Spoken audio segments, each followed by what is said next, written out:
বলেই তারেক রহমান তারেক রহমান জিন্দাবাদ জিন্দাবাদ তারেক রহমান জিন্দাবাদ জিন্দাবাদ। বন্ধুগণ, আমি এবার আপনাদের সামনে আমাদের যুবপথ দ্বারা যে আন্দোলন শুরু করেছি সেই আন্দোলনের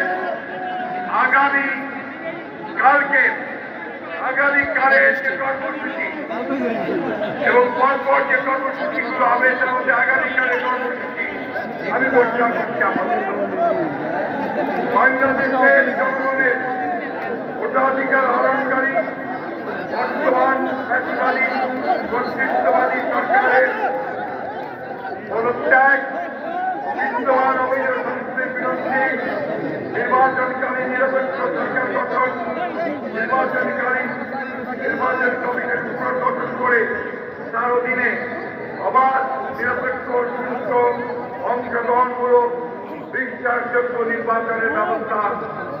বিএনপি চেয়ারপারসন সাবেক প্রধানমন্ত্রী দেশনেত্রী বেগম খালেদা জিয়া সহ সকল রাজনৈতিক মধ্যে তারেক রহমান সহ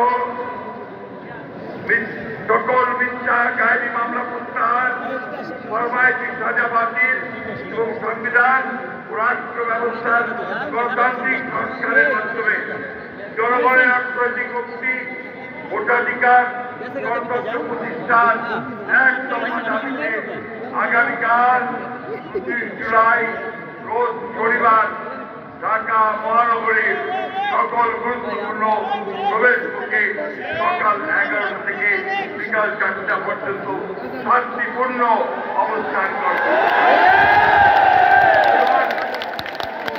আমাদের এই কর্মসূচি সম্পূর্ণ শান্তিপূর্ণ কর্মসূচি এবং আমাদের সাংবিধানিক অধিকার। আমরা আশা করব প্রশাসন তারা এই কর্মসূচিকে শান্তিপূর্ণভাবে পালন করতে গিয়ে তাদের সাংবিধানিক দায়িত্ব পালন করব।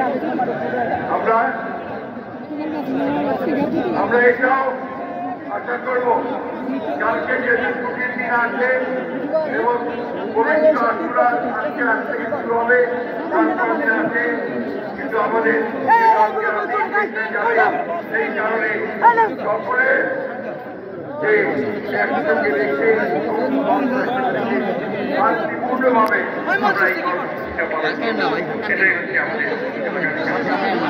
আবার অনুরোধ করছি সবাইকে শান্তিপূর্ণভাবে প্রশাসন সরকার সহযোগিতা করে এই আশা করছি।